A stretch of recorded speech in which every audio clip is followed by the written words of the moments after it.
Bismillahirrahmanirrahim. Assalamualaikum warahmatullahi wabarakatuh. Terima kasih pada anda masih lagi terus setia bersama kami di Radio Institut Kefahaman Islam Malaysia IKIM FM, pilihan utama anda.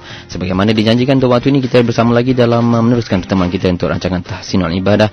Dan Alhamdulillah juga dapat kita kembali bersama di studio Al-Fadil Ustaz Muhammad Fazli Al-Yamani. Terlebih dahulu kita ucapkan selamat datang dan Assalamualaikum Ustaz. Waalaikumsalam warahmatullahi ta'ala wabarakatuh. Apa khabar Ustaz? Alhamdulillah. Alhamdulillah, terima kasih Ustaz sudi lagi untuk terus lagi bersama dalam rancangan Tahsinul Ibadah kita pada kali ini.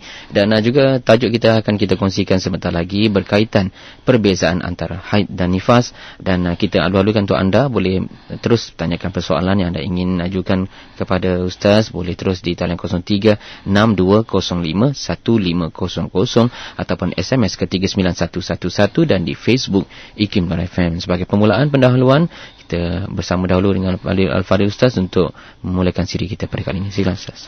Baik, Assalamualaikum warahmatullahi ta'ala wabarakatuh. Bismillahirrahmanirrahim.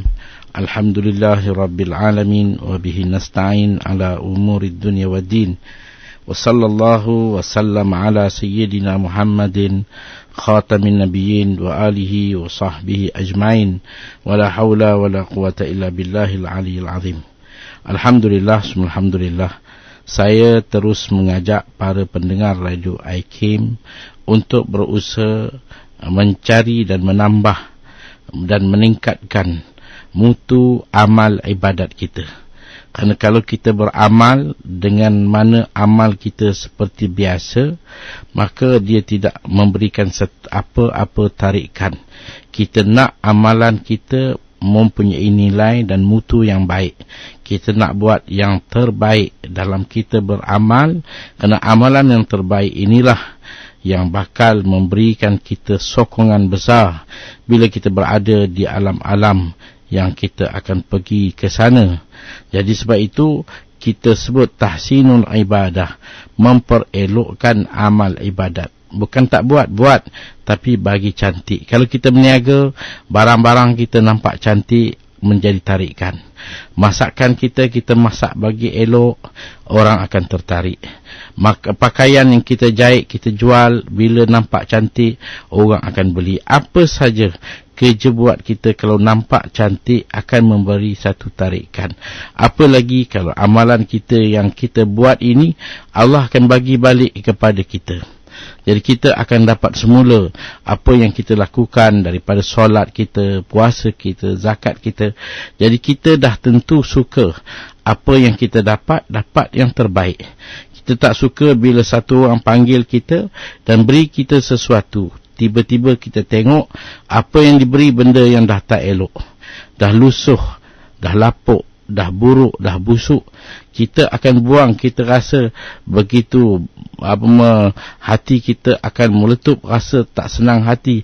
Sikap yang mana orang buatkan kita, menghina kita dengan beri barang-barang yang tak elok ini, makanan dah busuk, nak basi baru diberi pada kita. Jadi kita akan kecam. Begitulah amalan-amalan kita. Kalau kita buat tak elok, nanti kita akan kecam diri kita. Kita akan rasa kesal, ruginya saya, diberi masa, diberi tenaga, saya buat lebih kurang je. Amalan saya tak jadi nilai, tak ada mutu yang baik, dan kesesalan dia akan balik kepada kita. Jadi dengan sebab itu saya terus mengajak, kerana kita sudah pun melangkah masuk tahun baru. Ini kita dah masuk minggu pertama. Besok dah cukup kita punya tahun baru dengan seminggu.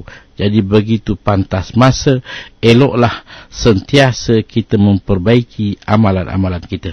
Tapi hari ini saya nak pergi kepada tajuk kita, perbezaan antara darah haid dan darah nifas. Sebenarnya dua darah ni lebih kurang sama saja daripada segi warna, segi kepekatan, segi bau. Cuma berbeza dia adalah ketika keluar. Bagaimana kedudukan darah ini? Satu perbezaan yang pertama ialah tempoh. Darah haid dia akan keluar sekurang-kurang ialah 24 jam. Tak boleh kurang lagi. 20 jam tak dinamakan haid. 15 jam lagi tak dinamakan haid. Adapun darah nifas, setitik pun dah nama nifas. Kalau seorang perempuan melahirkan anak, tiba-tiba dapat keluar setitik darah, tak ada dah habis, darah kosong, tak ada darah, maka setitik itu dah dikira darah nifas. Berbeza dengan haid tadi, dia tak boleh kurang daripada 24 jam. Itu perbezaan yang pertama. Perbezaan yang kedua ialah tempoh paling lama. Berapa lama haid akan datang? Maka haid ni tak akan lebih daripada 15 hari. 15 malam. Itu paling lama. Lebih macam mana pun mesti hanya 15 hari. Kalau lebih, maka itu dah jadi masalah lain lagi dah. Itu bukan haid. Haid hanya berhenti dekat 15. 16, 17 tu semua dah dikira darah penyakit. Adapun darah nifas paling lama 60 hari. Iaitu 2 bulan. Paling lama. Seorang perempuan boleh dapat rehat.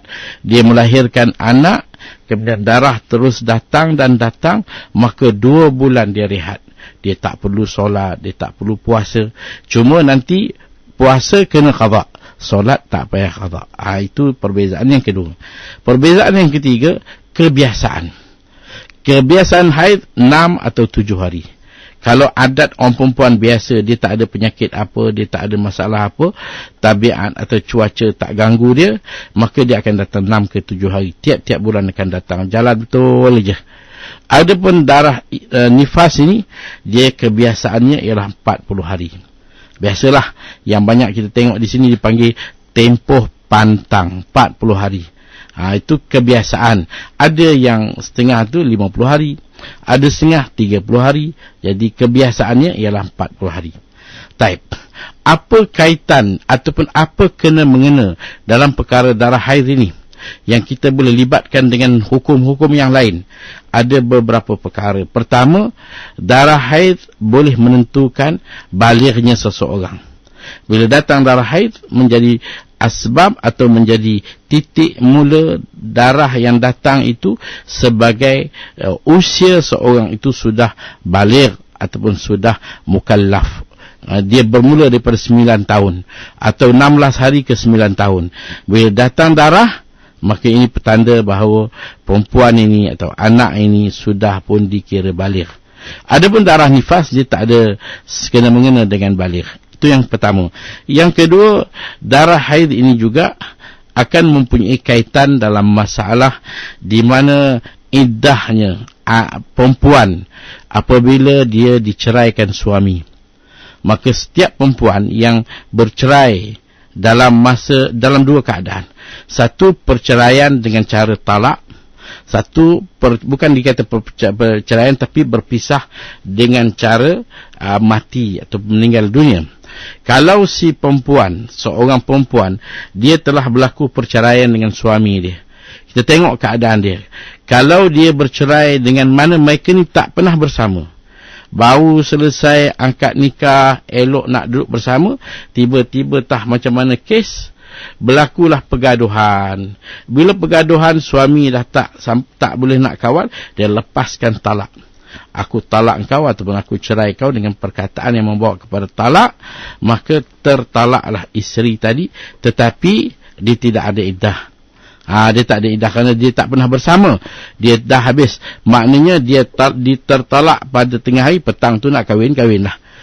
Itu kerana dia tak ada. Tetapi kalau dia sudah bersama, kalau mereka ni dah bersama, mungkin dah dapat anak, mungkin dah berapa anak, tiba-tiba memang perkara ni berlaku. Kita dengar kes yang banyak antara kes mahkamah ialah kes perceraian. Kadang-kadang ada setengah bercerai bukan baru 2 hari 3 hari kahwin, sebulan 2 bulan, setahun 2 tahun. Ada yang dah 40-50 tahun kahwin dulu dengan anak daripada kecil, dengan membesar dengan keadaan susah payah. Tiba-tiba bila sampai saat satu masa bercerai. Ini pun ada berlaku. Kerana perceraian ni pun satu perkara yang mungkin nanti dalam muzakarah kita akan sentuh masalah perceraian bila kita masuk satu kitab baru. Memang masalah besar berlaku hari ini. Kerana terutama bila masalah lelaki tak boleh nak kawal diri. Dia ingat dia ada kuasa penuh, dia cerai. Tiba-tiba dia akan menyesal. Tambah pula kalau lafaz cerai itu dia sekali bagi dengan jumlah 3. Aku talak kamu, talak 3 atau talak 10 atau talak 1,000,000. Begitu marah sekali, habis. Jadi bila dah jatuh cerai, maka tempoh haid tu akan dikira.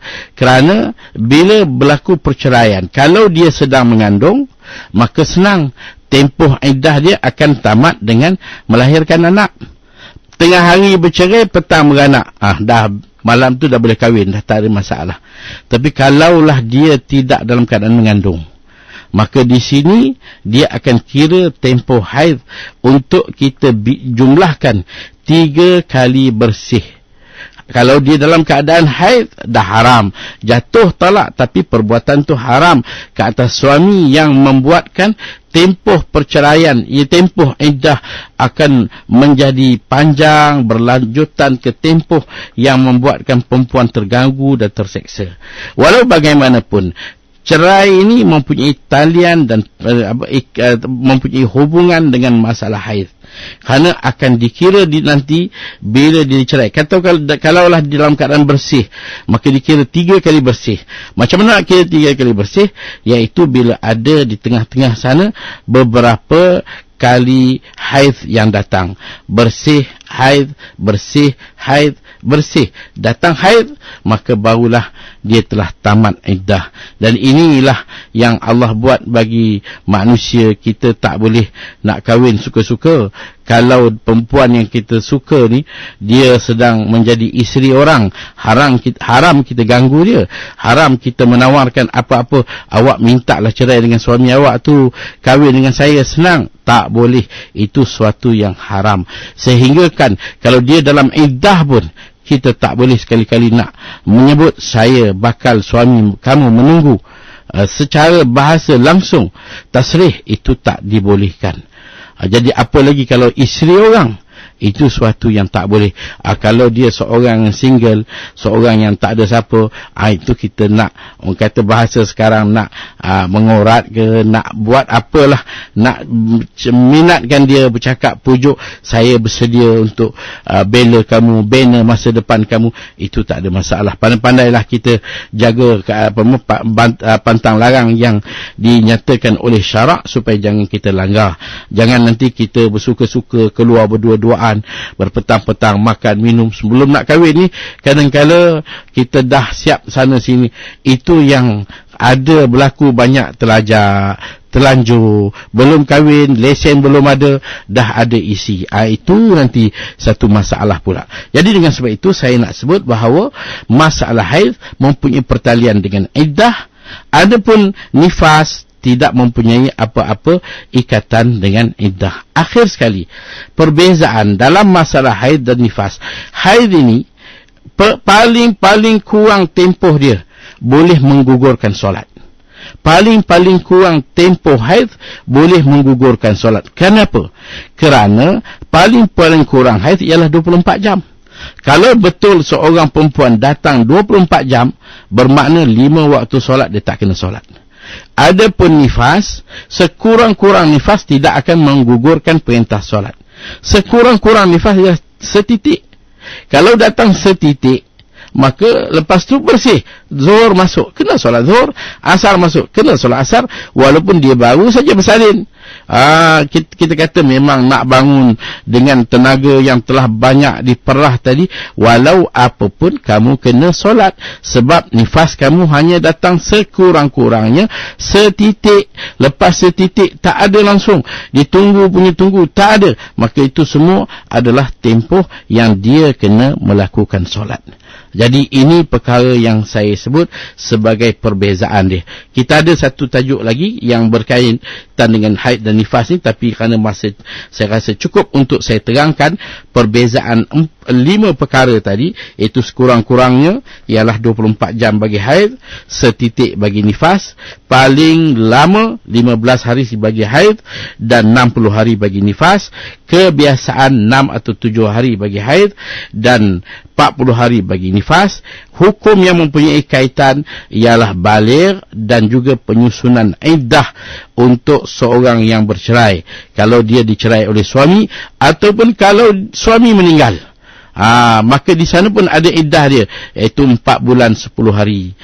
Kemudian kalau dia mengandung tu lainlah. Kemudian di mana sekurang-kurang haid boleh menggugurkan solat, adapun sekurang-kurang nifas tidak menggugurkan solat. Saya rasa ini satu pencerahan yang mungkin kita boleh dapat ambil satu penghayatan, dapat faham dan amal. Mudah-mudahan kita terus memperelokkan amal ibadat kita. Wallahu a'lam bissawab. Alhamdulillah. Kita baru saja bersama dalam penerangan oleh Al-Fadhil Ustaz Muhammad Fadli Al-Yamani untuk tajuk kita berkaitan perbezaan antara haid dan nifas, dan kita lalukan selepas ni. Anda boleh terus ke talian 03-62051500 ataupun SMS ke 39111 dan juga di Facebook IKIM FM untuk kita nantikan persoalan daripada anda. Selepas ni kita akan kembali bersama untuk tahsinan ibadah terus setia bersama kami di IKIM FM, pilihan utama anda. Terus setia bersama kami di IKIM FM, pilihan utama anda, dan juga kita masih meneruskan pertemuan kita untuk waktu ini dalam rancangan Tahsinul Ibadah, pastinya bersama Fadil Ustaz Muhammad Fadli Al-Yamani. Tajuk kita kongsikan di awal pertemuan kita oleh Fadil Ustaz, perbezaan antara haid dan nifas, dan waktu ini kita menantikan persoalan daripada anda. Jika ada sebarang pertanyaan persoalan, boleh terus ke talian 03-62051500 ataupun SMS ke 39111 dan juga di Facebook IKIM FM. Dan sebagai awalnya, mungkin kita boleh mulakan dahulu dengan rakan-rakan kita di Facebook.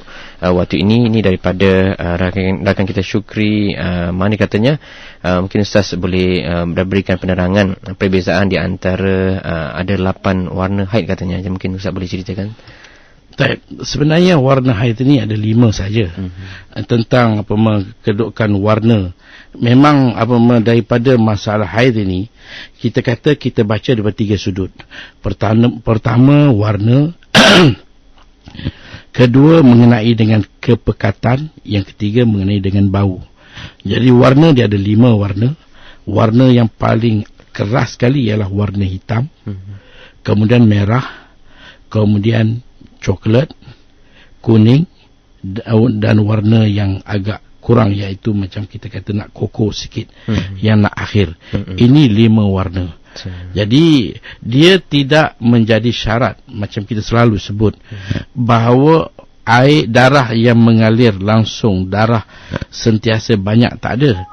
Dia yang penting kita, kalau puan dia masukkan kapas, kalau keluarkan balik setelah beberapa ketika, maka kapas tadi nampak ada kotor. Dia panggil talamuh, yakni kekotoran, talatuh. Talatuh tu maknanya kekotoran yang ada. Maka itu adalah tanda haid. Cuma kalau dia rasa benda tu datang, dia masuk. Kalau tak ada apa-apa, tapi puasa, kalau bagi perempuan yang dalam puasa, kalau dia tak yakin, maka dia jangan masuk, tunggu sampai waktu berbuka. Kerana kalau waktu berbuka memang dah keluar, maka puasa dia batal. Kalau tak keluar, maka puasa dia sah. Jadi maknanya talatuh tadi, itu dia punya dia punya kedudukan, konsep yang disebutkan sebagai darah haid itu, kekotoran yang ada. Kadang-kadang benda tu sikit kat dalam, bila diletak masuk kapas bau. Kalau kat luar ni mungkin tak ada apa benda, maka kita kata itu adalah haid. Wallahu a'lam bishawab. Baik, juga pertanyaan lanjutan daripada Syukri, katanya jika bersalin kena mandi wajib 1 kali atau 2 kali sebab ada darah wiladah dan nifas katanya. Wiladah bukan darah.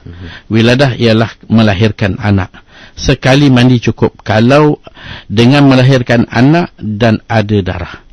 Wiladah ni kalau melahirkan anak tanpa darah, setitik darah pun tak keluar, maka mandi itu dipanggil mandi wiladah.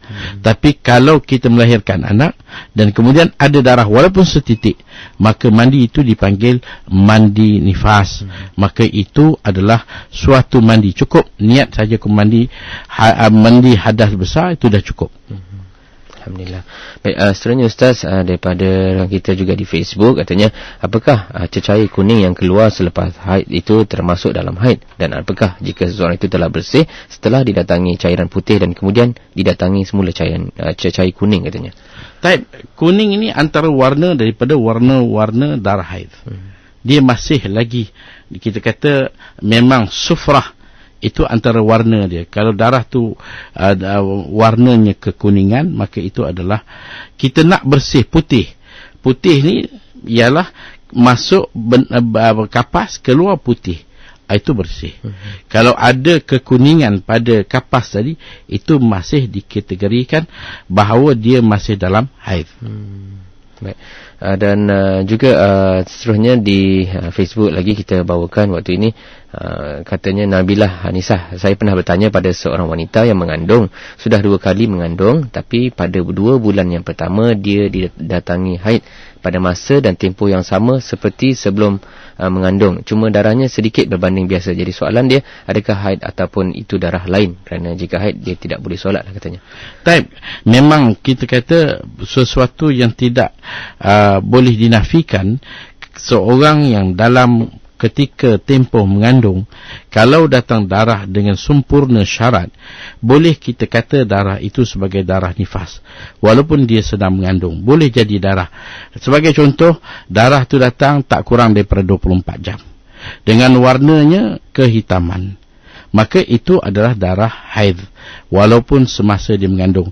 Maka kalau datang darah ini, dia tak perlu nak solat dan dia tak boleh nak puasa, dan dia kena qada puasa kalau puasa Ramadan bila mana dia selesai daripada mengandung. Tetapi kita boleh mengatakan bahawa darah yang datang ketika mengandung itu boleh dikategorikan sebagai darah haid, bukanlah satu darah yang kita kata penyakit atau apa-apa.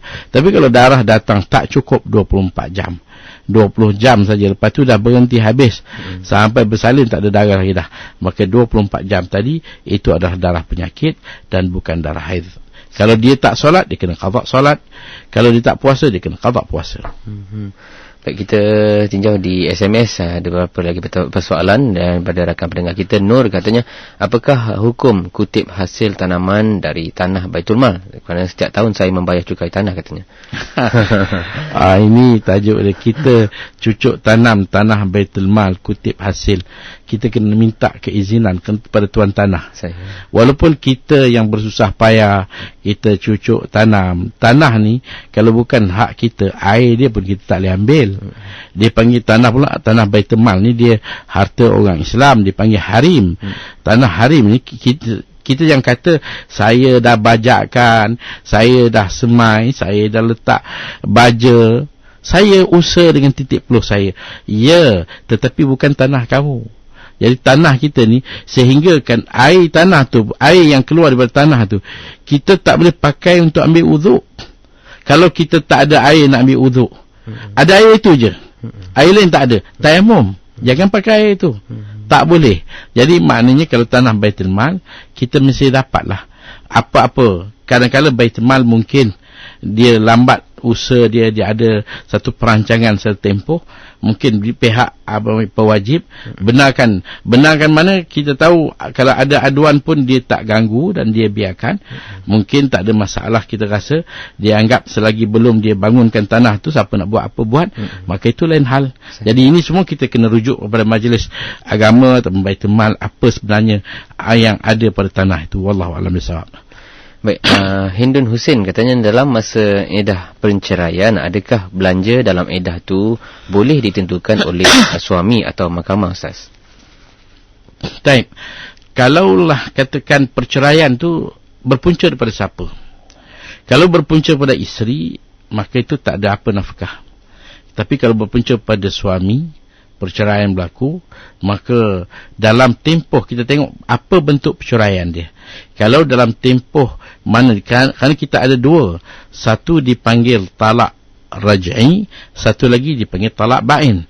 Kalau talak raj'i, maka nafkah dalam tempoh iddah adalah dikenakan oleh ke atas suami, oleh syarak. Syarak yang menentukan bahawa kamu kena bagi nafkah pada isteri kamu. Cuma nak menjalankan perintah syarak ini, kerana orang kita takkan dapat apa-apa arahan syarak, mana tak ada malaikat datang kata, hai, bayar. Tak ada. Kalau tak diingat, macam solat lah. Jadi pihak pemerintah lah. Pihak pemerintah, hari ini pihak pemerintah buatkan perintah. Maka bila buat perintah, hakim buatkan keputusan, maka suami kena bayar. Jadi sebenarnya syarak, tapi hakim ni menjalankan tugas. Jadi itu kalau talak yang kita kata talak dalam keadaan talak raj'i. Kalau dia mengandung, maka untuk anak dalam kandungan juga menjadi tanggungjawab suami. Wallahu a'lam. Baik, seterusnya Muhammad Faruqi bertanyakan, adakah keputihan seorang wanita membatalkan solatnya, Ustaz? Keputihan dia suatu yang kalau kita kata benda yang ada kat luar itu tak najis. Bila tak najis, tak membatalkan solat. Teruskan solat, tak ada masalah. Baik. Alhamdulillah. Dan kita juga ingin beri ruang untuk para pendengar kita menerusi talian telefon. Boleh terus ke talian 0362051500 untuk tanyakan soalan anda. Di talian kita sekarang, silakan. Assalamualaikum. Assalamualaikum. Waalaikumsalam warahmatullahi. Siapa di talian?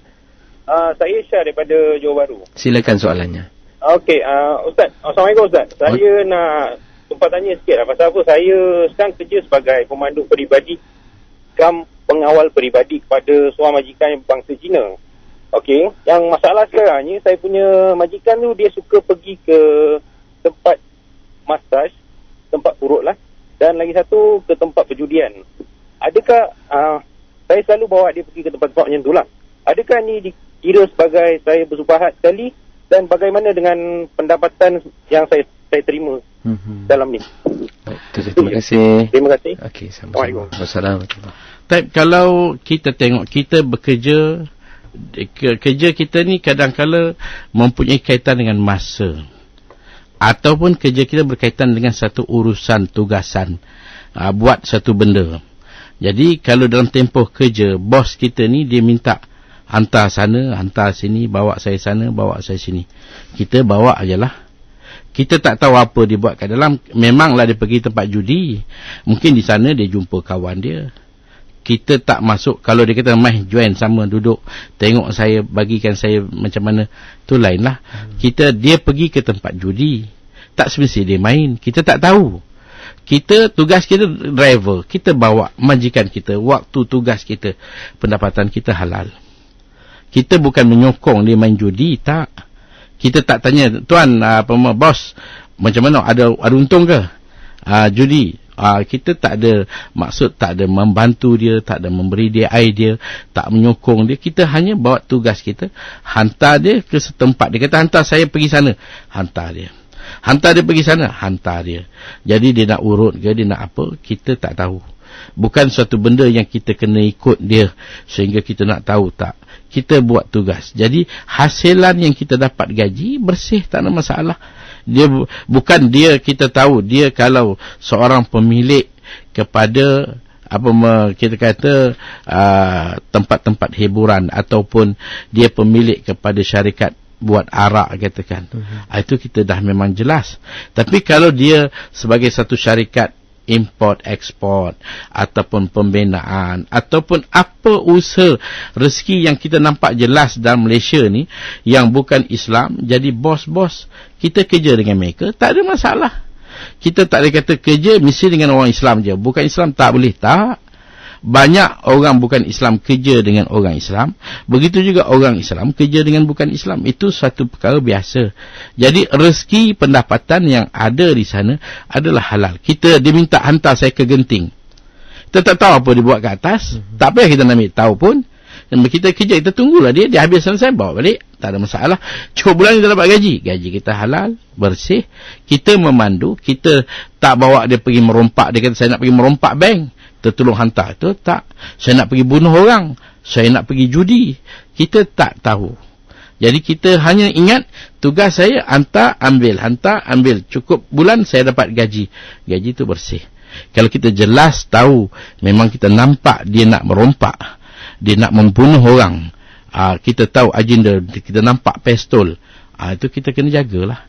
Kita kena pastikan. Kalau tugas kita dia jadi lanun, dia jadi penyamun, dia memang kita tahu perasgut orang, dia samsing, yang memang kerja dia macam tu, kita carilah banyak lagi kerja yang halal, banyak lagi kerja.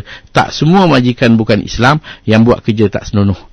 Banyak bos-bos majikan yang bukan Islam maju dengan kerja yang baik. Jadi kita boleh bekerja dengan mereka, tak ada masalah. Baik, seterusnya kembali di Facebook, Syahidan Zali katanya, Ustaz, kanak-kanak yang baru balik ataupun kali pertama haid, berapakah hari yang perlu dikira atau ada kiraan lain, Ustaz? Tak, kita kira ini adalah satu tanggungjawab kepada bapa lah, ataupun kepada ibu. bila kita tengok anak kita dah nak masuk umur 9 tahun. Kita kira 9 tahun Hijri. Sebab itu sekarang ni alhamdulillah kita diperkenalkan dengan sambutan tahun. Sebab itu amalan yang ada di Malaysia ni kita tak perlu nak rasa cemas. Contohnya saya kata tentang amalan berdoa awal tahun, akhir tahun. Ada orang dok pening kepala. Dia kata ini Syiah lah, ini amalan tak pernah Nabi buat, tak pernah sahabat buat. Apa hal? Orang nak berdoa. Orang tak berdoa ni banyak. Orang nak berdoa ni bagus. Alhamdulillah kita sokong. Ini bukan amalan Syiah, ni amalan ulama-ulama yang memang wujud. Kita berdoa. Allah suruh berdoa. Doalah. Alhamdulillah. Ini satu langkah baik yang dibuat oleh rakyat Malaysia, penduduk di Malaysia ni. Kita nak tutup tahun, kita berdoa. Kita nak buka tahun baru, kita berdoa. Macam kita nak masuk rumah, keluar rumah. Tak ada siapa pertikaikan satu orang. Dia nak masuk rumah baru, dia ajak jemaah masjid, mari kita doa sikit. Begitu juga, kita nak pindah, kita nak pergi haji, nak apa benda barulah, beli tanah baru, rumah baru, kereta baru. Jadi macam tu juga. Alhamdulillah kita dah tahu sekarang ni, kita dah jadi satu budaya amalan cantik. Kita ada ma'al hijrah. Jadi di sini mak bapak kena ingat, ma'al hijrah ni bukan saja satu-satu sambutan kosong, tetapi dia memberi pengiraan kepada usia anak kita. Anak kita ni yang kita dah besarkan dia, dah sekarang ni dah masuk 9 tahun. Kita kena tengok. Masa inilah kalau bagi anak perempuan, ibu kena ambil tahu. Tiba-tiba anak tu mengadu sakit dan ada darah hitam keluar. Dia tak tahu, panik. Darah apa ni? Kita ibu dah tahu. Pengalaman kita dah mengajar kita. Kita beritahu ini adalah uzur awak, ini adalah haid awak. Dah awak dah dikira baligh. Maka sekarang ni awak dah bertanggungjawab. Habis saja uzur ni berakhir, maka kewajipan solat, suatu yang tak boleh lagi dibiarkan macam dulu. Kamu kena jaga waktunya, jaga solatnya. Begitu juga anak lelaki-lelaki. Kadang-kadang dia mengadu, kata dia melihat seseorang sehingga akhirnya terkeluar nampak air mani pada seluar dia. Dia tanya bapak, air apa ni? Macam ingus. Bapak dah tahu ini adalah air mani. Kadang-kadang ada anak tak tahu. Walaupun sekarang ni macam benda-benda ni dah jadi tidak asing lagi pada anak-anak. Walau bagaimanapun, ini tanggungjawab mak bapak. Dalam kita jaga, di situ kita kira usia anak dah dikira masuk alam baligh, maka menjadi satu tanggungjawab kita untuk mendidik terus mereka kepada mentaati perintah Allah. Wallahu a'lam bishawab. Baik, kita teruskan lagi dengan persoalan daripada rakan kita seterusnya menerusi talian telefon 0362051500. Jika ada pemanggil sekarang, kita terus saja terima. Silakan. Halo, Assalamualaikum. Halo, Assalamualaikum. Waalaikumsalam warahmatullahi. Baik, siapa di talian? Saya Afifah binti Mat Saleh dari Johor Bahru. Silakan soalannya. Okey, yang pertama, soalan saya ada dua. Yang pertama, ketika saya bersalin, saya ada tanda darah pada waktu subuh, dan saya bersalin pada keesokan hari waktu zuhur. Adakah itu darah dikira darah nifas ataupun saya perlu bersolat selama saya sehari sebelum saya bersalin? Yang kedua, darah nifas saya sampai 60 hari, dan hari yang ke-61, 62 dan 63 tu ada lagi bekas darah tu. Adakah selepas 60 hari, 3 hari tu adalah darah nifas ataupun dikira darah haid? Terima kasih. Assalamualaikum. Assalamualaikum. Soalan ni, darah yang keluar sebelum melahirkan anak. Ini pada minggu lepas kita sebut, kalau darah sebelum melahirkan anak keluar darah, dan syarat darah itu mesti sekurang-kurangnya 24 jam. Nak bersalin, katakan sekarang ni pukul 9 pagi sampai 9 pagi besok, barulah anak itu dilahirkan, 24 jam berlalu, maka itu dikira darah haid. Dengan sifat darah semua, itu dikira darah haid, maka tak wajib dia solat. Tapi kalau tak cukup 24 jam, hanya 20 jam. Katakan keluar pukul 10 sampai sebelum besoknya pukul 6 dah melahirkan anak. Besok jadi makna kurang 4 jam. Nak jadikan 24 jam sebagai contoh. Maka itu adalah darah penyakit, bukan darah haid, darah istihadhah. Maka itu dia kena solat. Nanti lepas dia bersalin, dia kena solat untuk tempoh yang dia tak solat tadi. Kerana darah yang sebelum melahirkan anak, kalau datang sekurang-kurang 24 jam dan selesai saja darah, makna tak putus darah terus sampai akhirnya dia pun melahirkan anak, maka itu dipanggil darah haid. Itu perkara pertama. Yang kedua tadi, bila darah yang keluar ni dia dah sampai 60, tak berhenti juga. 61, 62, 63, tak berhenti. Sampai 65 katakan mungkin. Jadi 60 itu darah nifas. 61 sampai 65 tadi itu adalah darah istihadhah. Dia akan jadi macam mana? Kalau 60 berhenti betul tepat, berhenti adalah seketika, datang pula darah, itu boleh disebut sebagai darah haid. Tapi kalau tak berhenti langsung, dalam setelah cukup 60 hari, itu dipanggil darah istihadhah. Kalau berhenti walaupun seketika selepas 60 hari, itu dipanggil darah haid. Kalau dalam tempoh 60 hari berhenti darah, kita tengok tanya berapa hari dia berhenti. Kalau dia kata berhenti tak sampai 2 minggu, tak sampai 15 hari, tak sampai 15 hari berhenti, maka hari yang berhenti itu dikira darah dalam tempoh darah nifas. Tapi kalau dia kata 15 hari dan lebih, 60 hari, tetapi katakanlah datang hari 25 hari, kemudian berhenti 15 hari, datang pula darah, maka berhenti telah memutuskan darah yang datang semula itu dipanggil darah haid. Wallahu a'lam bishawab. Baik, seterusnya Rufaidah Aimah Mutiah di Facebook katanya, Ustaz, bila dah masukkan kafaz sudah jernih katanya, tapi esok petangnya pula ada nampak warna keruh sedikit pada tisu, adakah masih dalam haid sedangkan saya dah menunaikan solat? Kita tengok tempoh. Kalau katakan kita dah tengok bersih, tipe besok ni ada lagi keruh dia, tempoh tu macam mana? Kalau tempoh tu masih dalam 15 hari, maka kita kata itu masih dikira sebagai haid. Wallahu a'lam. Baik, seterusnya kita bawakan lagi persoalan melalui Facebook waktu ini, dan daripada Nabilah Hanisa katanya, wanita yang sudah menopause Ustaz, tapi beberapa bulan kemudian datang darah, dalam perubatan dikira darah penyakit, namun jika tempoh dan sifatnya sama seperti darah penyakit, apakah darah itu Ustaz?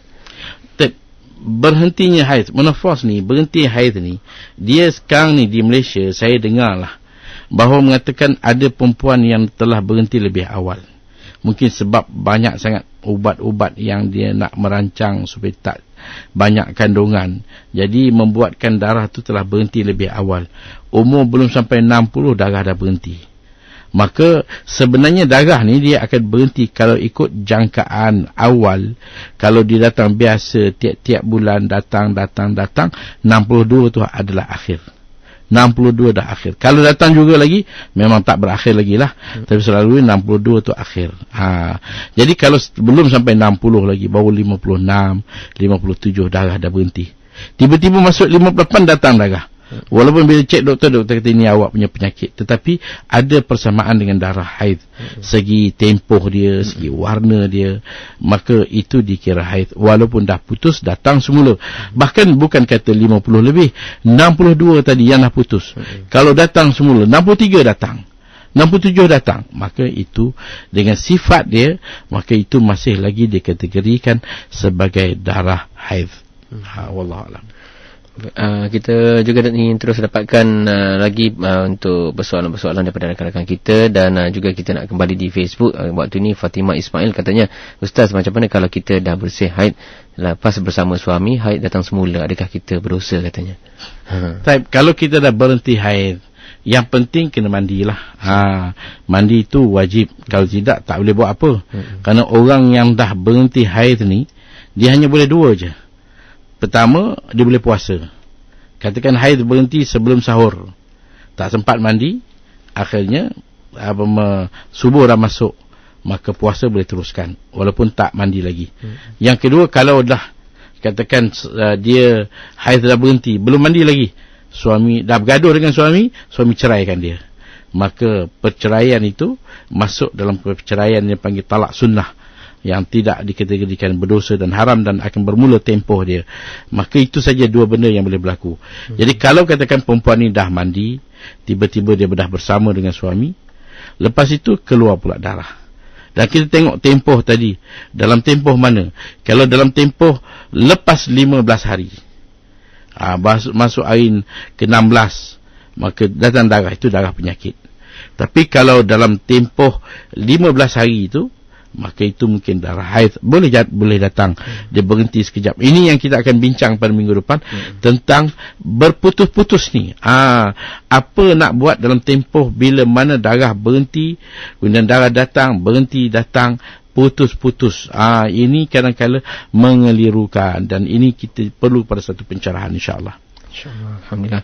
Baik, kita dah sampai ke penghujung pertemuan kita untuk waktu ini dalam rancangan Tahsin Ibadah pada kali ini, dengan tajuk kita bawakan berkaitan perbezaan antara haid dan nifas bersama Al-Fadhil Ustaz Muhammad Fadli Al-Yamani. Mungkin ada kesimpulan yang terakhir Ustaz dalam siring.